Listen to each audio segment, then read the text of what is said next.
ఆదివాసీలకు కాంగ్రెస్ ప్రభుత్వం అండగా ఉంటుందన్నారు మంత్రి సీతక్క. ఆదిలాబాద్ జిల్లాలో ఆదివాసీల సమస్యలను సీఎం రేవంత్ దృష్టికి తీసుకువెళ్లి పరిష్కరిస్తామని హామీ ఇచ్చారు. ఆదిలాబాద్ జిల్లా ఇంద్రవెల్లి మండలంలో నాగోబా జాతర ఉత్సవాల్లో మంత్రి సీతక్క పాల్గొన్నారు. ఈ సందర్భంగా దర్బార్లో ఆదివాసీల సాంప్రదాయ కళా ప్రదర్శనలు ఆకట్టుకున్నాయి.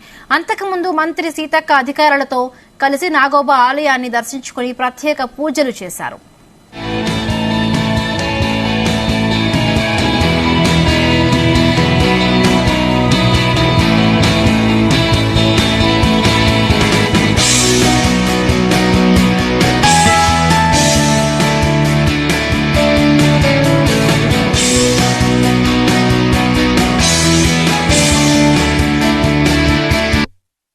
పోరాట యోధుడు కొమరం భీం.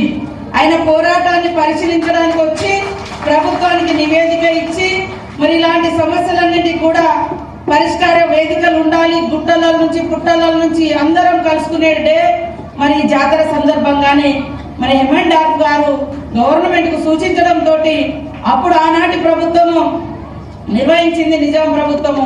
తర్వాత కలెక్టర్లు, ఎస్పీలు, ఇప్పుడు ప్రజాస్వామిక వ్యవస్థలో స్వతంత్రం వచ్చిన తర్వాత మనం నిర్వహించినటువంటి కొమరం భీం గారు కావచ్చు, లేదా హెమండ్ డాక్ గారు కావచ్చు. మీరు ఉద్యోగులుగా చూస్తే హెమండ్ డాక్ ను వారి యొక్క కుటుంబాలను ఆదర్శంగా తీసుకుంటే ఈ యొక్క వెనుకబడ్డటువంటి ఆదివాసీ సమాజం మరి అగ్రభాగాన అభివృద్ధిలో ముందుకెళ్లగలుగుతుంది. కాబట్టి చిత్తశుద్ధితోటి, మానవత్వంతో, మంచి మనసు పెట్టి కష్టాన్ని ఇష్టంగా ఎంచుకొని పనిచేయండి. తప్పకుండా మా జాతులు, వెనుకబడ్డ ప్రజలు అధికారులకు ఎప్పుడు కూడా రుణపడి ఉంటారని ఈ సందర్భంగా తెలియజేస్తా ఉన్నాను.